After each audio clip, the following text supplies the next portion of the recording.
And as I said a minute ago, I'm from Texas, and one of the things of being raised on a ranch in Texas is you learn about breeding. You learn about breeding livestock, you learn about breeding horses.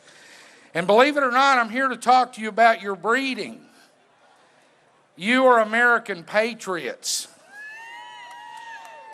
You came from those incredible bloodlines of Thomas Jefferson and George Washington and John Smith and all these great Americans and Martin Luther King, these great Americans that built this country.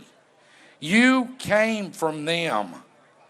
And a unique thing about being from that part of the world, when you learn about breeding, is you learn that you cannot breed Secretariat to a donkey and expect to win the Kentucky Derby. You guys have incredible DNA. And don't forget it.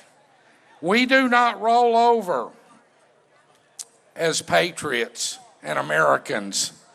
We suffered the blows of 9/11.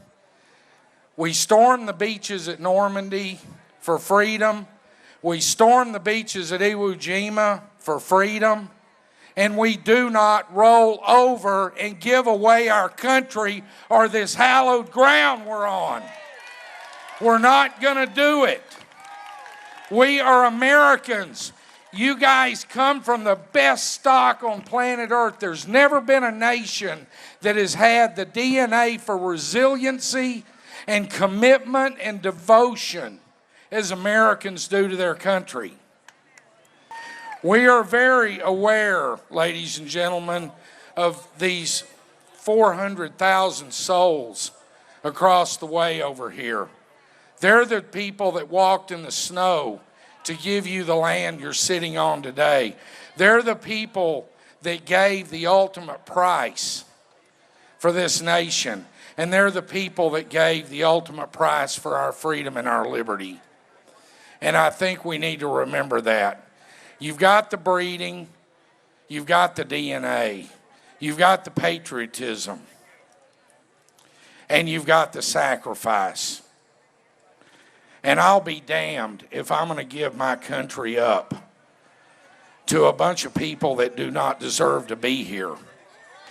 As Bill Pullen said, anybody that watched the movie Independence Day, which happens to be one of my favorite movies, by the way, he's addressing the pilots fixing to go up against the alien mothership. And this is one of my favorite lines. We will not go quietly into the night. We are Americans, and we are defending our soil. We will not lay down for a bunch of political geniuses to give away the nation that we have defended for 237 years. I'm going to close with this. There was a man in 1836 down in Texas at a little place called the Alamo. He actually did draw a line in the sand, a real line. He took his sword out and he drew the line in the sand, and he said, all who are with Texas step across this line. And his name was Colonel William Barrett Travis. All of them stepped across that line. They all did. And I'm telling you now, political geniuses on Capitol Hill, we are drawing a political line in the sand.